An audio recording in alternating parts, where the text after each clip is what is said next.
Hello and welcome to Properties We Will Never Touch webinar. My name is Salesh Chand. I'm a chartered accountant in public practice, and today we'll be talking, say, for about 45 minutes to say 60 minutes, depending on the feedback we get from you guys. The format of the presentation, it's pretty informal, so you can type in your questions and we'll answer them as we go. We'll stop the presentation, or we'll try and answer the questions right at the end.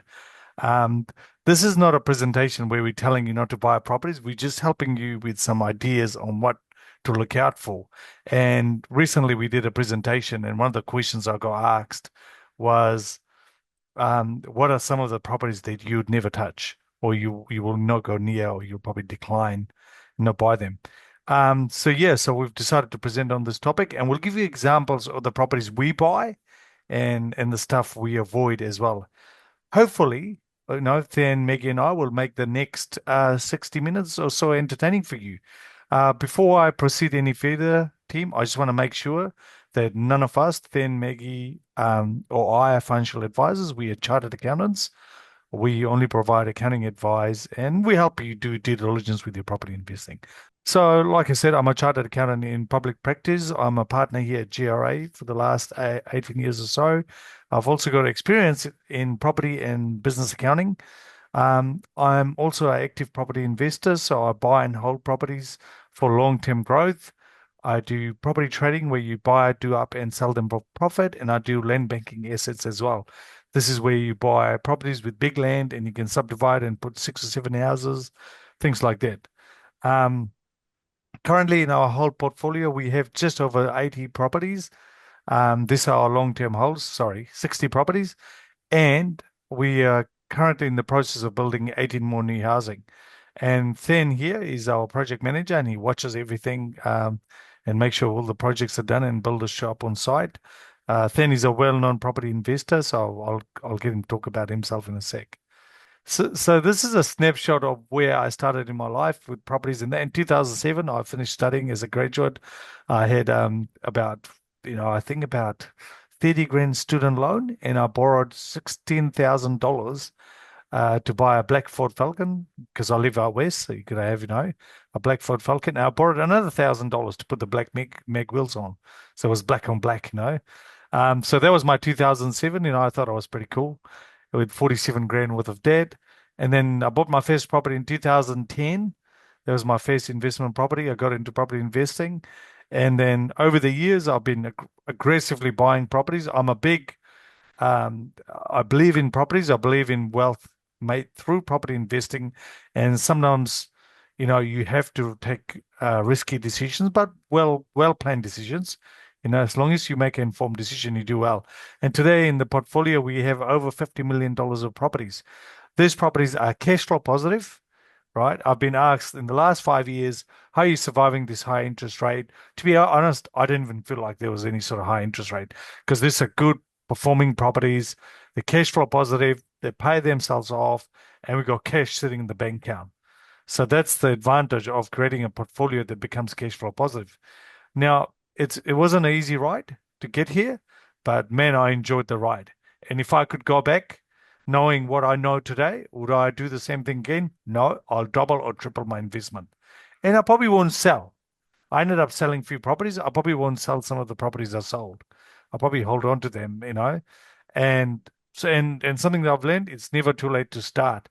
And what's happening in the current market, you've got some amazing opportunity to buy some really good deals out there at a discounted price. I hear properties are selling for 20, 30, 40% cheaper at the moment.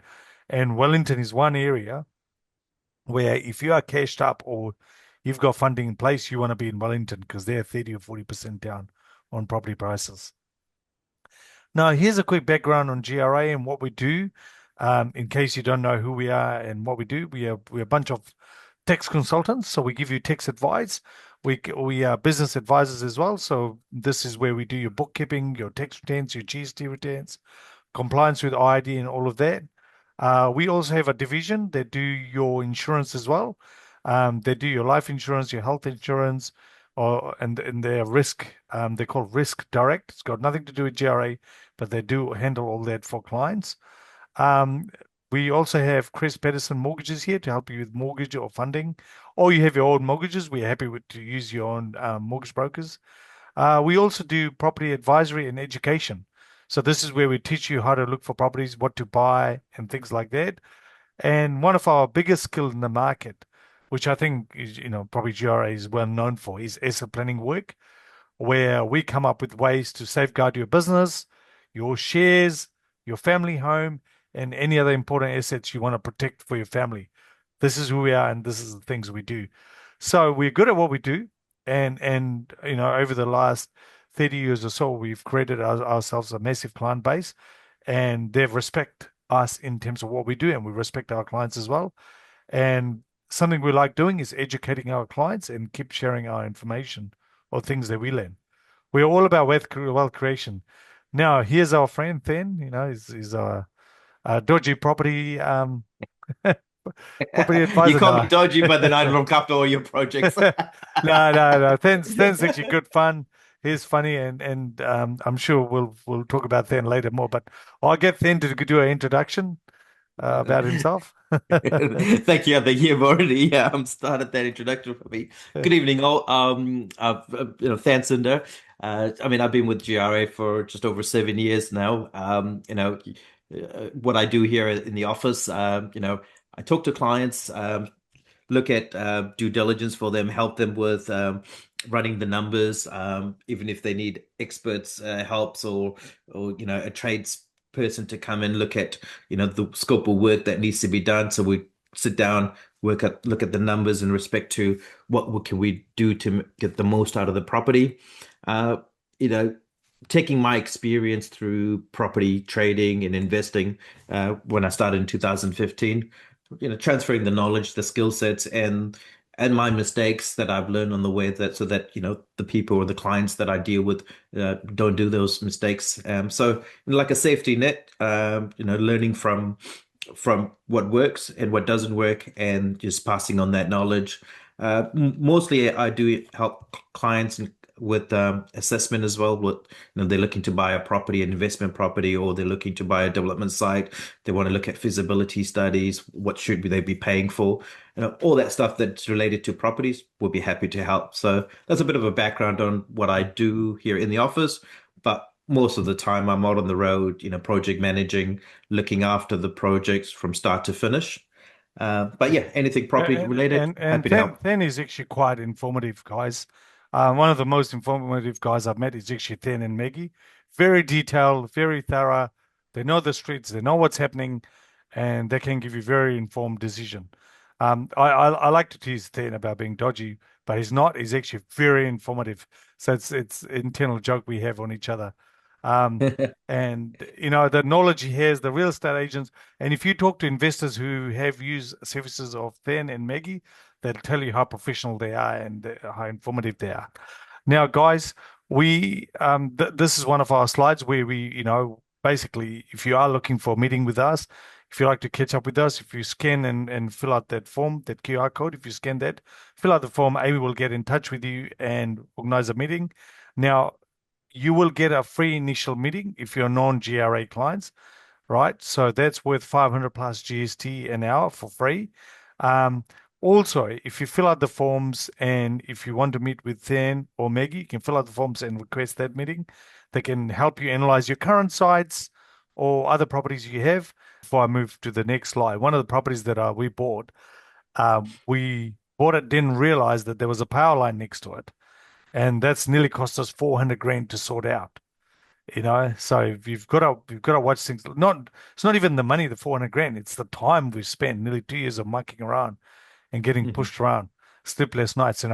So we'll start our presentation now, like what kind of properties you should not buy, and selecting a good property. So maybe this presentation is more heading towards more of what sort of properties you should buy. Um, Basically, if you are looking at buying any property, the first thing you're going to do is your basic, due diligence or basic principles, we call it, is going through and doing a due diligence on the area or the property you're buying to make sure you don't lose money, right? And the due diligence involves, are you paying too much? Because we know a friend of ours paid too much for a property once. and it cost him a lot of money to go back and fix his plans. So it happens, right? Everyone makes mistake. Even the smart guys can make mistakes. And another thing I'm going to tell you about basic principle is don't rely on just only one person. People seem to rely on their lawyer who has even got out of the play office, sat in the car, driven to the site, right? You've got to rely on several people to help you. Local real estate agents. You can hire Than Maggie or one of our consultants at GRA for an hour or two. And if you hire Than or Maggie for a couple of hours, let's say $500-600, they'll give you an informed decision of what you should be looking out for, what's wrong with the site. Has it got floods on? Has it got insurance issues? Everyone write this down. You cannot go unconditional on a property without getting your insurance checked. Be aware of that. Because if the property's got flood issues, you might not get insurance. So get your insurance checked. Really important. Um, and also be aware of those people who are incorrect or incompetent. We come through this a lot of people all the time, so you have to watch out for them. Um, I've put this next note out personally. I've said, mum and dad investors, right? The kind of investments you should be doing is multi-income properties and cash flow positive investing. That is your golden rule. Now, when I say mum and dad investors, I presume that mum and dad are going to work, either they're school teachers or they are, nurses or things like that, and they've got an income of, say, 200, 250 as household income. If you are wanting to get into property investing, or even an experienced property investor who's wanting to buy more property investing, wanting to buy more properties, multi-income properties and cash flow positive is the answer, right? It just doesn't get any better than that. Avoid cash flow negative properties, guys. It doesn't work as well.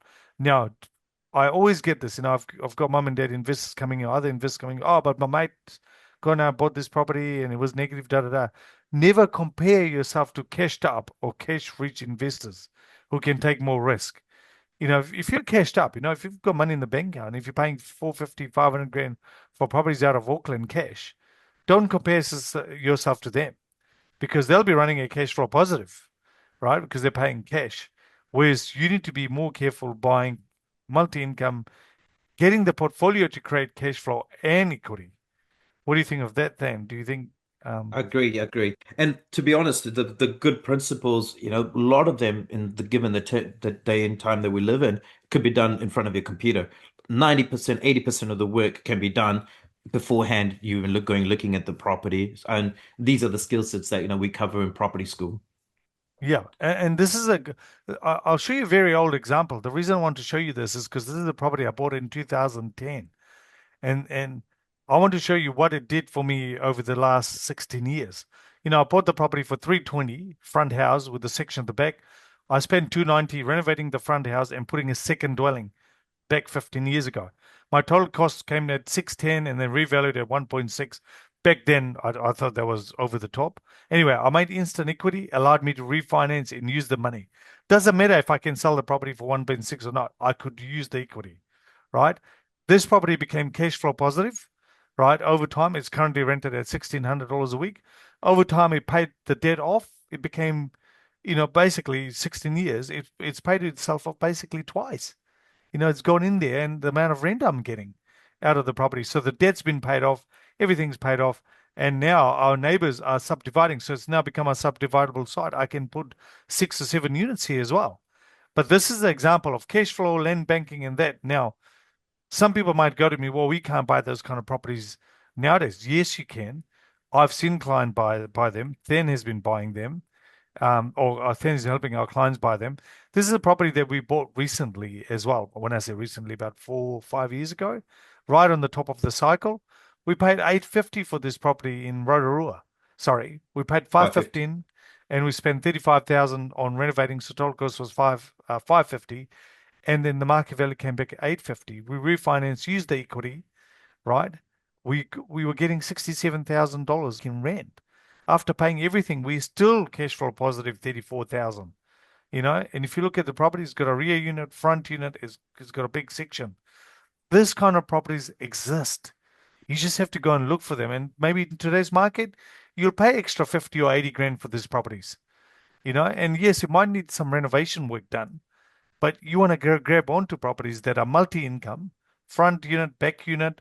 It's got a big section. You want to grab those properties with both hands and repeat this 10 times. So these properties, they work, and they're cash flow positive examples. So this is what I promote with clients that invest with GRA or do not invest, sorry, they are with GRA. We invest them to go cash flow positive. Now, this side here is a cash flow negative side. The intention was to buy this site and build 6 houses. That's what we're doing at the moment. We're building 6 standalone houses, and we're about 4 or 5 weeks away from starting the project, right? And we've done all the paperwork, everything. We're just waiting for our building consent to come out. But we bought this property with the intention, knowing that it's going to be negative, but we're acquiring the sections. That's why we bought this property. So this is a land bank example. We'll keep you updated regarding this project over the next 12 months because we'll show you the stuff we're doing and what we're building there. The real numbers, right? The What's it? real numbers, yeah, Yes. we show you what we spend. Um, Another thing we want to say to you is don't buy properties with poor fundamentals or don't buy in areas with poor fundamentals. Like, your job availability, it's really important, that you want to buy in areas where there's jobs, right? Currently, which area is really struggling? It's Wellington because you've got a far right government in, or probably say not far right, I'll probably say middle, government in, National Party.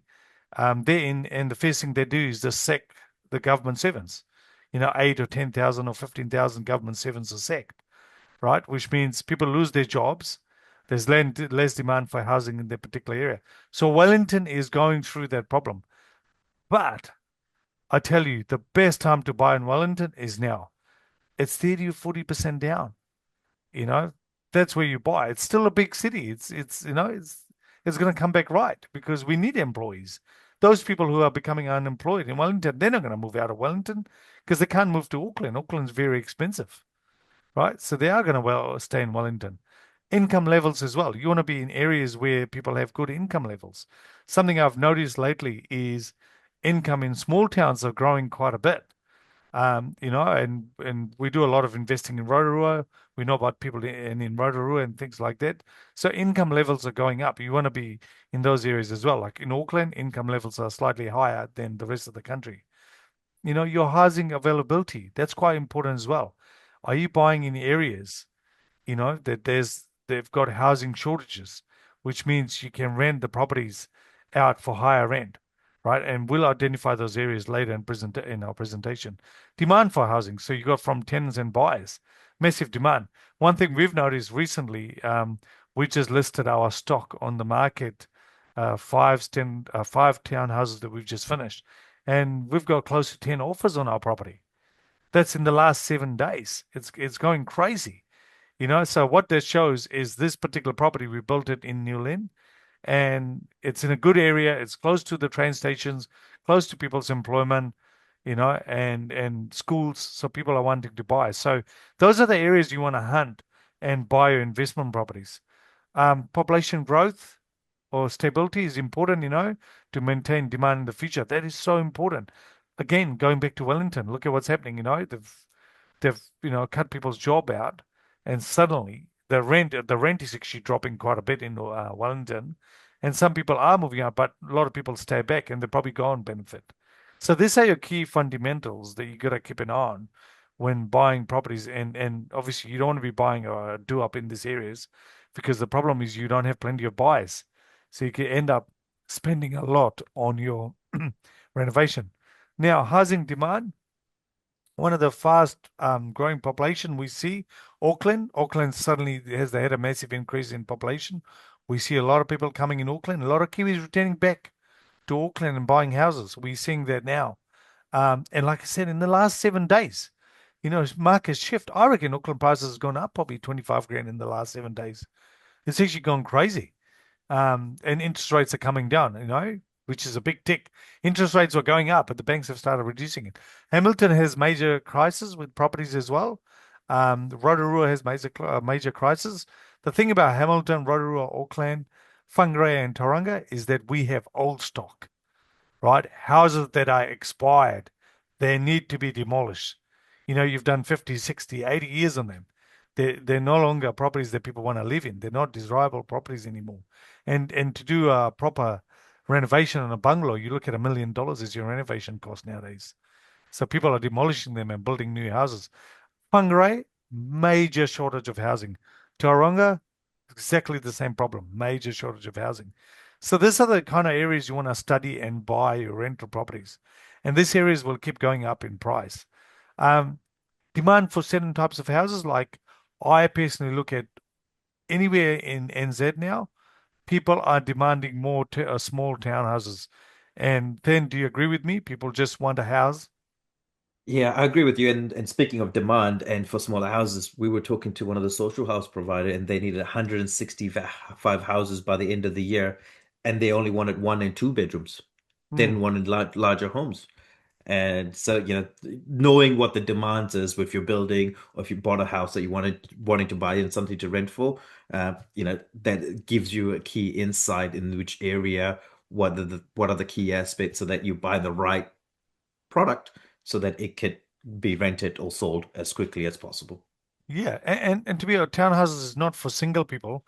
Actually, families want to live in a townhouse nowadays. Who They wants just to do want the to loan? come. Yeah, no one wants to do lawn mowing. They just want to park their car inside, go up with their kids, get them all changed, feed them dinner, get them to study back in the car. Then they go out for their run or whatever they do, or their classes or sports outside. Um, I have the same problem at home. I've got a big house, two kids and they never want to go outside and play because they've every time they're out playing soccer or tennis, they've already done their outside activities. So I can see, and myself as well. I always wanted a bigger and bigger home. Now I want something small that I can just park my car and disappear inside the house. So I can see people's mindset changing. People don't wanting to own a lawnmower because you need to have a rocket scientist degree to run a lawnmower now. It's so complicated, right? Who wants to have a lawnmower now? I don't want it uh, you know, and the starting price of a brand new house anywhere you build anywhere will start at 700K now because the cost of building is so high. Your materials are expensive. It's hard to find good people. So that's why I'm saying the prices are going up for brand new houses. They're not going to be cheap. No one, old houses as they've done their time, they get demolished. So they're probably only worth land value. Unless you want to spend a lot of money on renovating those old houses. Um, More small households, you got a lot of people who are divorcing. You got a lot of single people, and Than's got a big smile. Than's probably survived a few divorces. Um, No, no, I was just smiling when you say all houses needed demolished. I was going, what about you? yeah, exactly. Yeah. So, you got families like this, singles, when we refer to singles, we also talk about 16-year-olds who leave home. They want a one-bedroom house. Then you got the surviving spouse, where kids have grown, one of the spouses have died, and suddenly people need to downsize into small houses. And we are seeing more small families because people can't afford to have big families. So they're having small families. Poor Thin, he's only got dogs now. He doesn't want to have any kids. So this is an example, you know, of what's happening out there and what the demand is. I've personally seen, I was just so shocked at the demand for townhouses in Auckland. If you advertise your product well, the whole street gets filled up with cars. They're all coming in to buy small houses. Um, what you got to be also care with housing demand, and this is where you don't want to buy properties in this town, is you got your dying towns. Like I've heard of some of the small towns, I can't remember the name, where the beef and the lamb factories have shut down because those farms have been turned into pine trees for carbon credits or something like that. Bit over my pay grade, but something like that where the farm. So as a result, there's not enough meat coming into the factory to chop them up and pack them. So they're basically shutting the factories down. And as a result of the farms being converted from poultry to carbon farming, right? The contractors have lost their job, right? They don't have jobs. The schools don't have kids because families have moved out. So you want to avoid those towns. Basically what I'm trying to say to you is avoid towns where there's carbon farms, because there's no jobs, you know. Um, and then sudden demand reduction. You look at what Wellington's going through. Demand reduction in Wellington. They've got, migration changes. They've got overseas student changes. Now, I understand students are coming back in numbers, so that's improving. But, but you got to watch for things like that. So this is some of the ideas or points we can pass on to you because you could have a house that's rented in a small town at $500 a week. Suddenly, the main employer disappears or cuts half their staff away. Your rent drops to about 150 a week. It's happened. It's happened to so many people. And I was talking to a good client of mine a few weeks ago. He said to me his rent was $1,200 a week in Wellington. Now it's dropped down to $600 a week. You know, it's just hard to rent houses, and it was sitting empty for ages. So you got to watch that. The towns that are struggling. But I still think if you're buying standalone houses in Wellington, now is the time to pick up some good deals. If you can hold on to those properties, they'll come back up because it's not cheap to build houses in Wellington. Now, high demand versus low demand. This is an example that we just wanted to show you. For example, in Auckland, and everyone knows where Middlemore Hospital is in Auckland. If you're in Auckland, you're buying land around Middlemore Hospitals and you're building houses, those houses will sell like hotcake. One. Secondly, if you're building them for rental, 1 or 2 bedroom, they get rented out because I would say there's thousands of people employed around the Middlemore Hospital area. And what they want is they want to go to work early. They want their kids to walk to school safely, walk back, and then they can just pop around the corner back home, right? So this area we wanted to just show you a particular area in Auckland that does really well is Middlemore Hospital. We've built six or eight houses there. Six in close by there, which is rented out. Two 4 bedrooms and four 3 bedroom. Yeah, and they were rented out on the day we got CCC. There's such a big demand for those houses. On day one, it was empty site in the morning. By evening, every room had their lights on. People moved in, right? Those are your hot areas. Another hot area in Auckland, if people want to know, was another hot area that I have always, and I slapped myself for not buying properties in the area, is Kelston. I have been watching that area grow, and it's unbelievable. It's actually doing better than New Lynn, and the reason is because it's got six schools in that area, six or seven, then Seven seven schools. schools. Seven schools. It's got a supermarket. It's got railways just around the corner, right? And it's got lots of parking. And you can imagine seven schools, say, average of 500 kids per school, 3,500 kids going to school in that area. And there's factories at the back. Mum and dad can buy houses or rent houses in that area, and the kids can walk to school. Parents can go to work without worrying, right? And back in the days, I'll take it 15 years ago, I could buy a 800-meter squared site for 550. Now that 800-meter squared site is selling for 1.7 million because you can build townhouses, 1 to 2 bedrooms, and all they get rented out. And you always build those townhouses with car parks. So I'm just saying, you don't have to buy land and develop. You can also buy rental properties in those areas and it'll never be empty because someone will always stay there. Again, coming back to a low demand area, which is your Wellington, you know, that's this live example. The Wellington is an example of what's happening in NZ at the moment, where people are being made redundant. House prices have dropped, so you can jump into Wellington and pick up some really good deals. You agree, then? Have you got anything to add here, then? Yeah, no, I agree. I mean, so just not be dependent on like one host towns and, just do your research. Do your research. And that's an important thing, is what we're saying. Yeah, and guys, thanks for listening to us. And if it'd be quite fun if you interact with us because we'll pick up some of your questions, and we'll try and answer them as we go. Don't be shy. We love questions, and we find it actually quite interesting for us to actually think or understand your perspective or what we're talking about or any other questions you have.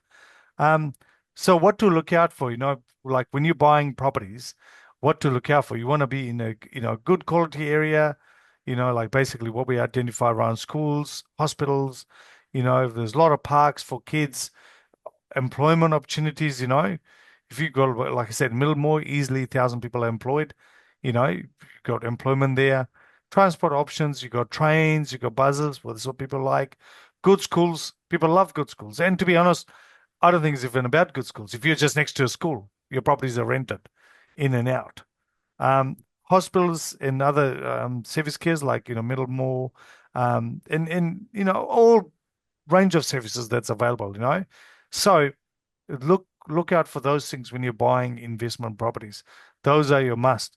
What you don't want to buy is a property that stands alone in the middle of nowhere, or you're paying too much for a property that needs too much renovation work as well. So that's what you want to avoid.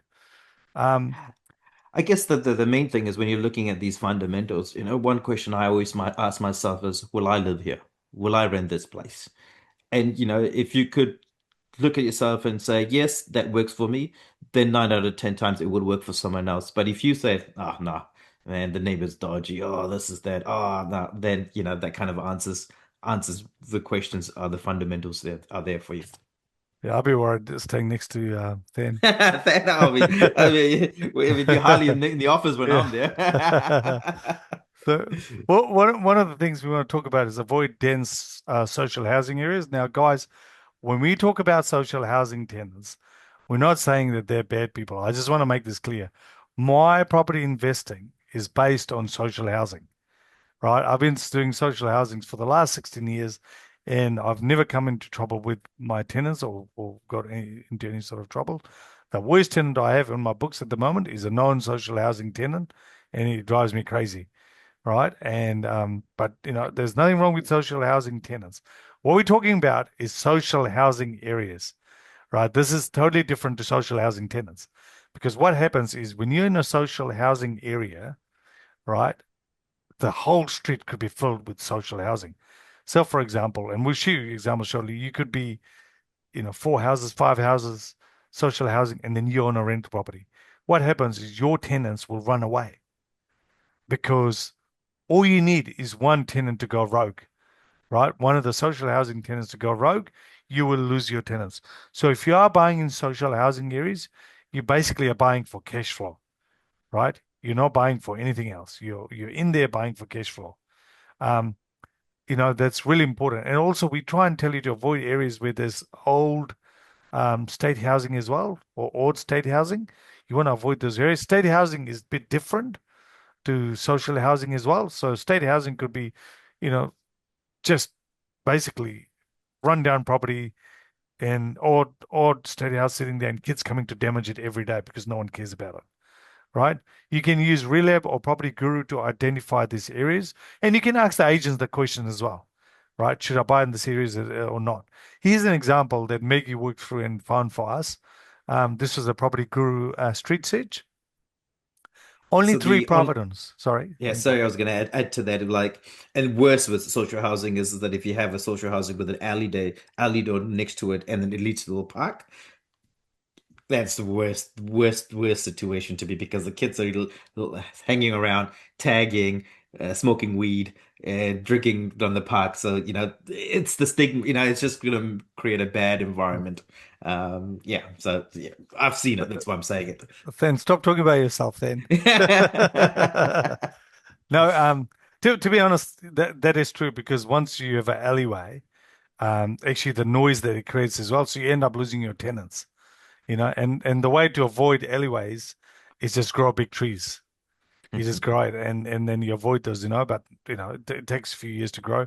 We have a property in South Auckland where it's next to an alleyway and we've just grown these big hedges and problem's gone. But it stops the light from coming into two rooms.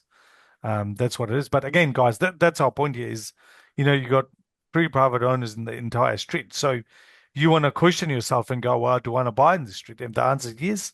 It has to be for cash flow positive purposes, not really growth in value. And you kind of have to wait for a market to take off before you can sell the property. Here's an example of Relab map search where the blue dots or the pink dots, pinks over here, shows you where all the state houses are in that particular area. And so if you look at this one here, you can see all the pinks. So you got no chance of owning a property. I feel sorry for this person with 39. They basically get hammered from every angle they look at. They've got social housing, and then, that's, but again, like I said, you just got to be careful. And we do have a friend that owns properties very similar in these areas, and they haven't had problems, but it can become a problem. So you want to just make sure you get the right price, just get the right opinion, talk to the right guys. I can tell you 9 out of 10 times your lawyers will tell you to avoid those areas. If you ask me or Than, we'll do our numbers, but we'll tell you the advantages and disadvantages as well. Here's another example of hardcore, basically high density social housing, intense social housing being done. Now, the thing about this is great. It's done quite nice professionally, but you can see they've put a lot of car parks. But like any other family, most families have 3 cars. And the problem with living in this area is you only get one car park assigned to you. So you've got to put 2 more cars on the road. So the whole street gets parked with cars backwards and forwards. Anyway, that's one of the problems. But if you're buying in this area, you want to be very, very careful with what you're buying and buying at the right price. Again, I'm not trying to scare you and say don't go and buy here. No, that's not my intention. Intention is just get your price right and buy the right property. I Now, guess letting you know the risk that's involved with buying such property, because when you go to sell, that stigma that the property sits around social housing will play a part in your sell price. yeah, absolutely. Now I'm going to jump onto some leasehold properties, and why you shouldn't buy leasehold properties. If you're a client of GRA, you will always hear us say, do not buy leasehold properties. We don't care how good the deal is, and we'll tell you the reason, right? The thing about leasehold properties is they look so cheap. They're so cheap, and you go, wow, I can buy this for 25,000 and I'm going to get $500 a week rent. Something like this. We'll show you an example. Um, Basically, leasehold means you're buying the building only, not the land. And you're not buying the land, it's owned by someone else. It could be owned by a church, a group, or whoever owns the lease on land. Ground rents are usually set as a percentage of land value, and often you get a 21-year lease. So after 21 years, you either get kicked out, see you later, or your lease gets adjusted as well based on the land value on the day. So imagine, somewhere like in Kelston 20 years ago, you could buy 800 meters squared for probably 400 grand, right? Your lease was based on that. Now the land is worth $2 million.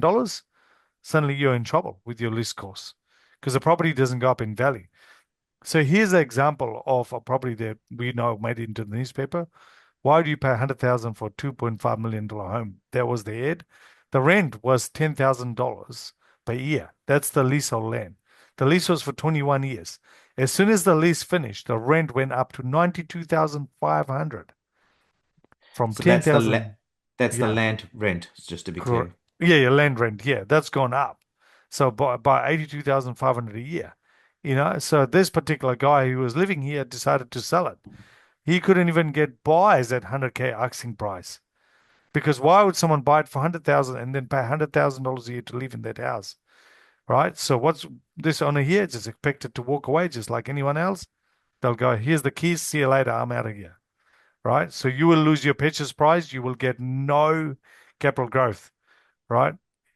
So be very careful with leasehold properties. Now, this is some of the properties that we quickly looked up, and they're leasehold properties, leasehold apartments. You can see the price they're asking, $39,000, $62,000. This is a leasehold property, so basically both of them are leasehold properties, and your operating expense is $8,413 a year, right? That includes your insurance and things like that.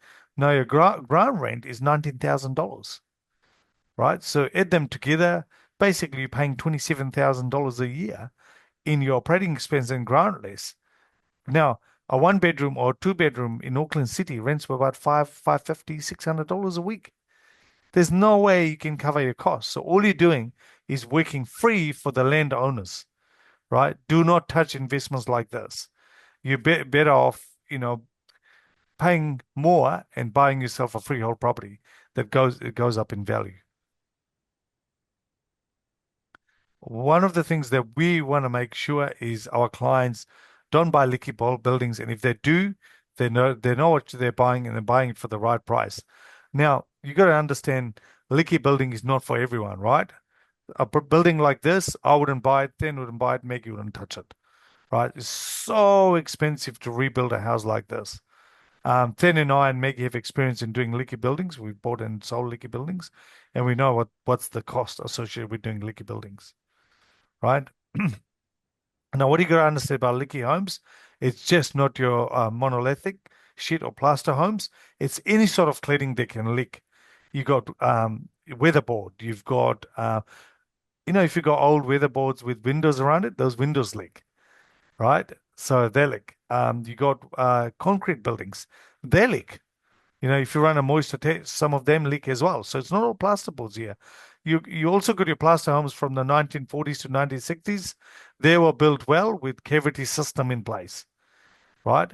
And then later houses were built without cavity system, and that's why they started leaking. Cavity system is basically a gap between the frame and your plasterboard, allowing air to go through so the house can breathe. Um, and always any plaster home should be well maintained. If you own a plasterboard home, right, you must maintain it. But to be honest, any home should be maintained, right? Even if your weatherboard house should be well maintained because those aluminium windows give up, they start leaking, and that's where your leak starts. And here's a website then that you can jump on and get some help Yeah. if you. Yeah, you could just a free website available to everyone. They could go on and get general information and get assistance and guidance when what can be done with even if for renovation, what you need consent, what you don't need consent, whether tightness, how to check for that. But like Salesh was saying, every home needs to be looked after, and also the workmanship. Even a nice weatherboard cladding not done properly has a potential to leak. Yeah. And trust me, like leaky homes is so expensive, and to replace anything to do with, you're fixing up your wall, because once you open up one wall, the rest of the building is stuffed. So you kind of have to fix everything up. So you're better off leaving this kind of properties to like experts or people who specialize in this area and they know how to fix it. And also with, your plasterboard houses or with any sort of housing, if your cavity is not in place, your moisture gets in between your cladding and your wall lining. That's what we're talking about, the cavity system. And water is trapped in, and then water is trapped in. And then what happens because there's no air space and there's no air going through the building, suddenly you'll start seeing rot and fungi all over, and you have mold going through the wall inside and coming outside, which is so bad for you, right? You don't want to be in a house like that. You want to get that fixed. You also got structure issues, structure damages on the house because the timber starts to rotten, and you have health issues for the occupants. Um, Houses built between late 1980s, mid 2000s, they are the most risky houses to look out for. Now, I also know I've been close to a couple of builders. They're telling me between 2000 and 2010, you got to watch out for those houses as well. Some of them got away without cavity systems, so you got to watch that.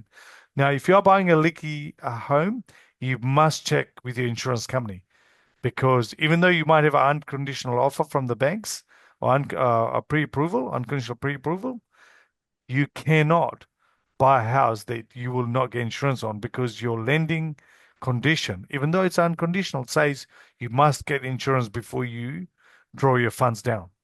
So you got to be so careful. If you don't understand, if you're getting too many stories on that and you're getting confused, unless you're ready to demolish and build a new house on site, right? Don't buy the site, cancel the contract, right? And here's examples of what we found over time. There's leaky. Look at this front deck here. That's leaking. You can see it. You can see some of those houses. Another one that gives away is the flat roof, right? Then point on the flat roof, then up, all of those flat roofs you can see, they give away, they start leaking, right? So be careful with properties that have flat roof. You do have leaky issues with them. So those are some examples of high risk properties and things like that. So this is one of the most important part that's coming through. Don't buy properties that don't stack up financially. Really important, guys. And if it financially doesn't stack up, don't buy them, because it will kill your cash flow. So negative cash flow. I don't like negative cash flow property unless I'm going to demolish a house and build on it on the site with a couple of other houses, or and on sell, or keep them as my hold. So don't buy negative cash flow property unless you have high income. Very important. If your property is, negative, say $100 a week, $200 a week, you can afford that if you're on high income. If you're not on high income, you can struggle. You will struggle big time because, even a person earning $200,000 a year will start struggling with a negative cash flow property, right? Because you want the property to support itself. You don't want it to be relying on your cash flow, right? So very important, guys. You you don't buy cash flow negative properties if you can't afford to. Another reason you buy negative cash flow, if it's a really good property, undervalued, and you know the potential, you'll buy it. So it's in a good area, getting for a good discount, and you can afford to pay the negative outgoings every week, then you buy it. Only like we said, if you can support it long term, then you buy those properties. Otherwise, don't do it. And the reason you'd buy it is again, there's capital growth coming in, or you can redevelop the sites. Apart from that, you avoid negative cash flow properties. Here's an example, a live example of a property that we wanted to show you. So it's a terraced unit selling for about 850. Or you can refer to as townhouses. 3 bedrooms, 2 bathroom. Market rent's about 650. Your operating expenses is 7,500, right, for this property, and that includes your rates, your insurance, any small repairs and maintenance. Interest rate 5%. So say you're borrowing the whole 850.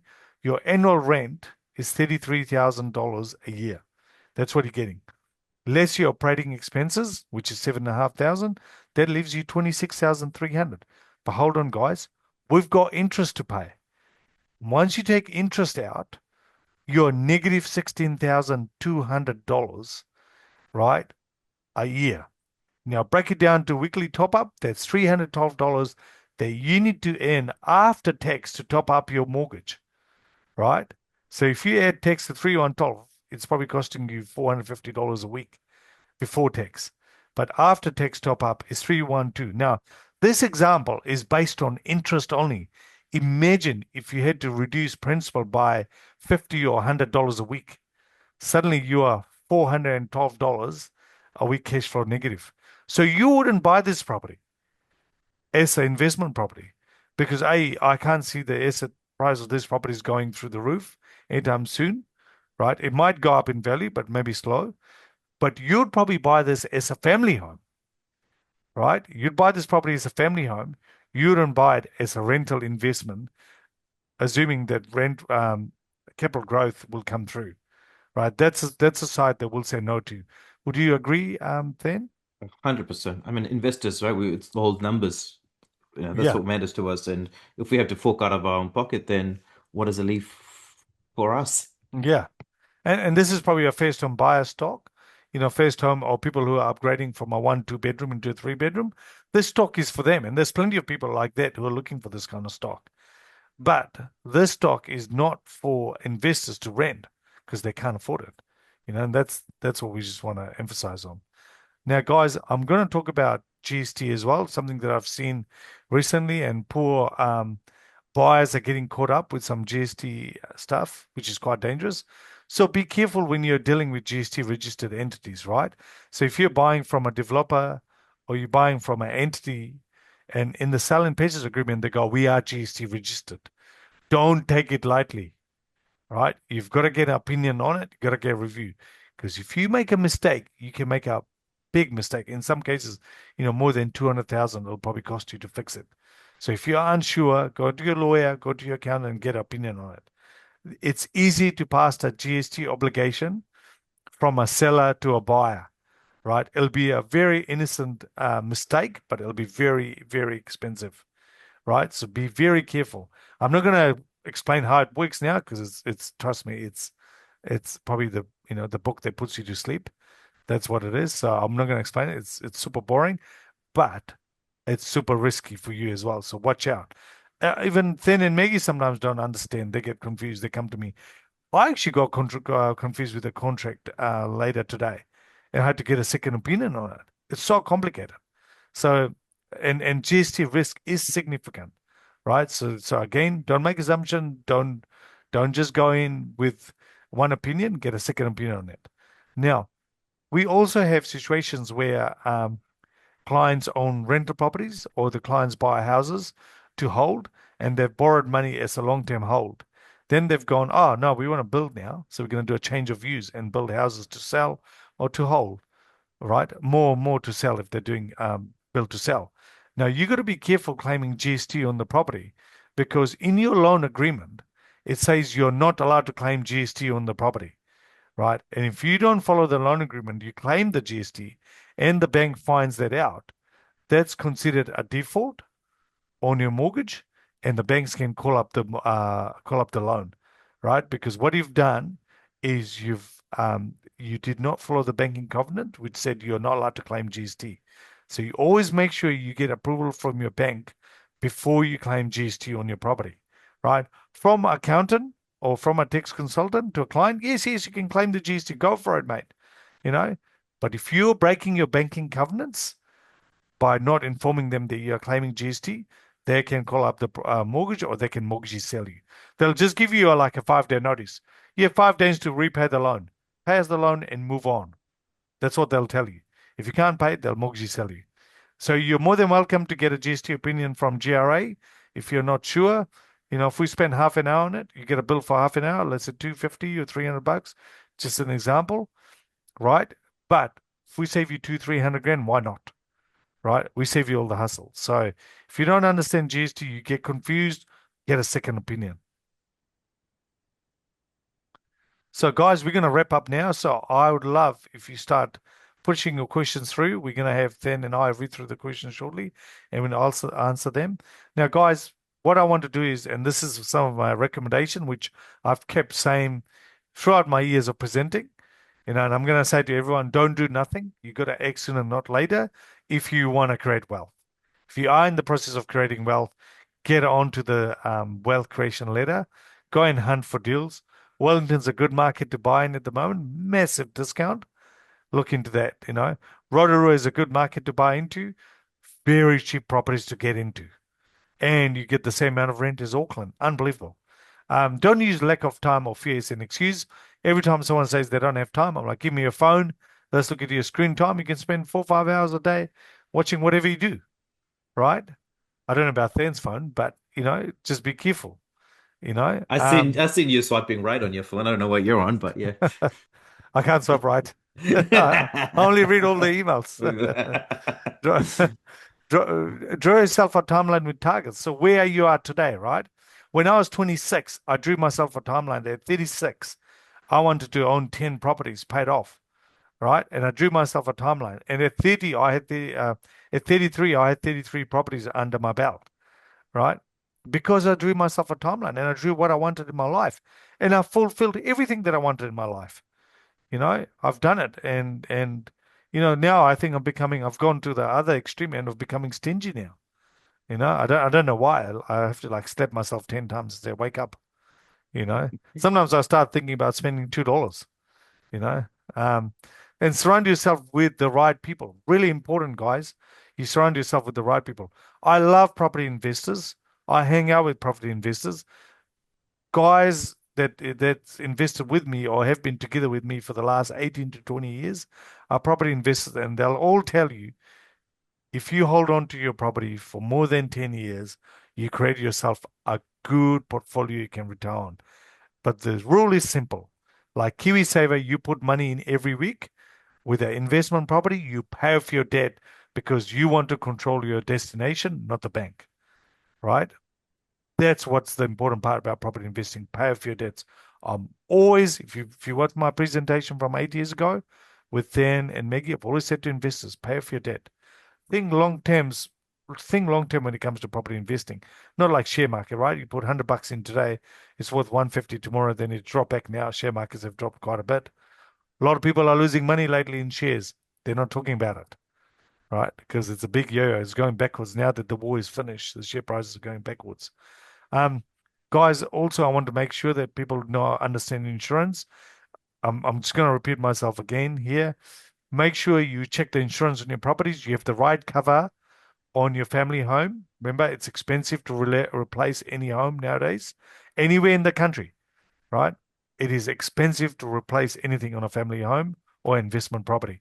Check your investment property. If you're unsure about your investment property, if you're insured or not with your tenants, send a copy of your tenancy agreement to your insurance company. so they know you've put them on notice and they've got everything to insure you. Or if they decide not to insure you, you can move on to another company. We use a company called Initio, and if you say you're part of GRE, you'll get a discount. Um, Also, guys, personal health insurance really important. You just want to make sure you're insured correctly for the family. So if you need life insurance, i.e., if something happens to you, you want to make sure your family lives happily in the house and all of that. So we've got a guy called Steve Monroe, and he's helped a lot of families over time. And he comes from the company called riskdirect.co.nz. So if you email him and look at it, he can't sell you any products, right? In terms of force sell it to you, he can only recommend changes. And if you go with the recommendation, you can go back to your insurance advisor or use Steve. It's totally up to you, but he will not sell you anything that you don't need or anything or force sold on you. So guys, this is a text message between a good mate of mine over the years, and I like putting this up because lately I've actually caught up with this mate. He's doing really well in his life, and here's a message between him and I. In 2008, he was about to go broke. That's when he met me, and he sent me a text. He goes, "I've been updating." So basically, the grey is his text, blue is mine. I've been updating my wealth suite. I'm sitting around 7 million just on property. Been big gains in the last 12, probably in the last 6 months. Yeah, you should be over $10 million in net worth. This was my reply. You have done well, mate. The reason I said 10 million because I wanted to take his business into his account as well as part of his investing. So this is a guy that went from negative 1.5 million, came up, right? Wow, yeah, maybe $10 million doesn't feel like it, but thanks. And you've helped a lot. So appreciate that too, bro. Now, what that means, what he means by saying I've helped him a lot, right? I told him what kind of properties he should get. I told him to reduce his debt level down, right? And I've told him to increase his income, right? You increase your income level. So if you look at my last answer, my last text to him, that is my golden secret. I think it's just sticking to the game plan. Buy properties, pay off debt, buy good assets, land bank, cash flow positive, etc. I don't come off that. That is my secret answer to investing. That's what I follow when I do investing. So that's what I want you guys to know that, sticking to good properties, paying off debt is the way going forward. Then we got some questions there. Yeah, we got some questions. So we got a question here. How about researching other aspects such as gang area, or simply look around? Yes, definitely. Good to see if there's any colors hanging off the streets, or shoes hanging on the power line. But there's also another interesting. There was a deal that I was part of. Was this a while ago? The the top gang member was living on the street. And because he was the top gang member, that street was peaceful. There was no trouble. So it depends on the hierarchy of the gang member that lives on that street plays a factor in how good the street is or not. But yeah, but in summary, like Yeah. if you're in the higher gang areas, we tell you to be very careful. In saying that, we've seen properties sell in gang areas at a really good price. Mm. Then they go out the door. Something I've seen in Rotorua in Fordlands or Fordlands, they call it, particular area. Properties sell there like hotcakes. I don't understand. Um, Is it the gang members buying the property so that they control the whole street? maybe that's what it is. Yeah, yeah. How likely do you think interest deductibility will be removed post-election, limited to 50% or no interest deductibility? Well, something that Labour has said that um, if they come into power, they will obviously make some of the interest non-deductible. But again, Labour likes to protect their voters, so they would probably be looking at doing 50% deductibility and 50% non-deductible, and social housing will be 100% deductible because that's their core value. They like to protect social housing tenants. So something we can cross path when it comes in, but under your right wing government, that's nothing's happening. You got 100% deductibility. What yield level are you chasing in today's market? Basically, if I'm looking at buying residential rental properties, 8% has to be minimum. I gotta go Mm. be 8%. But sometimes I do end up buying 6.5, 7%, but 8 is a very comfortable position for me. But again, that's for me because I'm picky. But if you're starting, you might start with a lower number and then come back up. Or if I'm buying something with 4%, I'm probably adding a value, second dwelling to it. Hmm. What are your thoughts on buying properties with no CCC? Have you done it before? Yep. And it is bloody expensive. It's so expensive to get it right. So frustrating because no one cares. That's where we land. You go to the council, we've got a problem. Oh, yeah, so what? And then you try and fix it and you find the right people to fix it. The answer is if it's at the right price and you can fix it and you've spoken to your insurance company and you can get insurance, then you're fine. Make sure you always get the sign off from the insurance company. If the insurance company says, no, you can't buy this, right? Doesn't matter. The bank says yes. Well, you're not allowed to, you can't get your bank funding because the banks need the insurance certificate. And also talk to the banks too, because they might have different criteria regarding the lending. When the property has no CC, you might have to put a higher deposit in Yeah, compared to a normal property. But a absolutely. lot of research is required, a lot of due diligence needed because there's a lot of unknown that could come through when you have no CCC. Aside from Rotorua, where else is it good to invest now? Well, to be honest, I think anywhere you got schools is a good place to invest. Anywhere you got employment that we talked about earlier is a good place to invest. Tauranga is a good place to invest. Um, you got Tauranga is a good place. Rotorua is a good place. Whangarei is a good place to invest. I know these places have high rents, so it's doing well. And if you got 1 to 2 bedrooms anywhere in the country, there's a massive demand for these properties coming through. Yeah. So I've got another quick big one here. So it's like a personal situation. I have sold my business, but before that, I changed all my loans from P&I to interest only. So more spending for me in retirement and now relying on organic growth in property values. Rule of thumb, property doubles in 10 years. Say 1 million today with 400 owing in 10 years, 2 mil, but still 400 owing. So as a percentage of value, leave for the kids to deal with. We get to live on our hard work. Yeah, and I don't disagree with that, but I'm just going to add something else, Steve, in here. Mostly when people do their mortgage on interest only, they try and buy 10 properties and they keep it on interest only over 10 years. And what they do is at the end of 10 years, they sell half, pay off all the loan, right? And they end up with five freehold houses. So that's why people are doing interest only. Now, the reason I personally don't like interest only is because when you come off interest only, say at the end of 5 years, and you can't go back to interest only, you're in trouble with your mortgage payments because your mortgage payments suddenly go up so much. So people are forced to sell their investments. But the reason I like principal repayments as well is it's kind of forced savings. You don't get any attention from the banks. You just hammer your debt down slowly, and that's what it is. What are your favorite type of home and income or multi-unit properties to invest in and why? Well, basically, if you buy, well, for me personally, I don't know about you then, if you got, 4 or 3 lots of 2 bedroom tenants or, sorry, units, those are fantastic. Or if you've got a big house, let's say 3 bedroom upstairs, 2 bedroom downstairs, they're fantastic as well to invest in. And basically, the more dwelling, the better the cash flow, right? You want to have parking on site because the tenants stay long term if you have parking on site. They do. Mhm.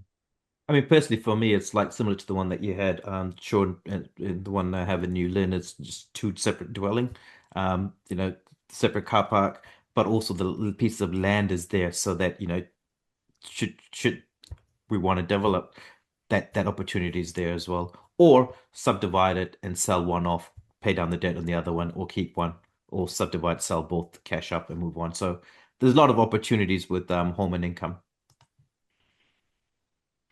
On a high level, on a high level, how do we rent property to social housing? Well, basically, if you are looking going to a social housing area or social housing provider, you basically look at the area you're in, and if you've got a property already, you go on Google and Google who are the social housing providers in that area, and you call them one at a time. and say, hey, I've got a three-bedroom house here. Would you be interested? They'll come and have a look at it. If it meets healthy home standard, it's nice, clean and tidy, rent it out to them, and they'll take it. And I don't have problems with social housing. I've never had issues with them. They generally keep the place tidy. They're sometimes quite messy, but they tidy up. And normally the providers keep an eye on the property, so they'll go and fix issues, unless there's repairs and maintenance. But if the tenants cause damage, they'll fix it. So And there is a registrar that has all the social housing provider in each area, and then that's how you can be able to Google them, like Salesh said, and then make those calls and say, "Hey, what are you looking for?" Or I have such and such property. Would that be of an interest to you? yeah. So guys, that was our last question. Before we wrap up, if you got any more questions, please let us know. And we hope the presentation was helpful. It was just to help you guide through and look out for things that you probably are not thinking when it comes to property investing. But we are here to help. I'm always happy to share my knowledge and all of that. And happy for feedback. So if you like a topic that you'd like us to discuss next time or present on, I love the feedback on that. You can email us your ideas, and we'll definitely pick it up and run with it next time round. Thank you, guys. Have, Have a good have a good evening. night, everyone. Good See night. you. Bye bye. Bye.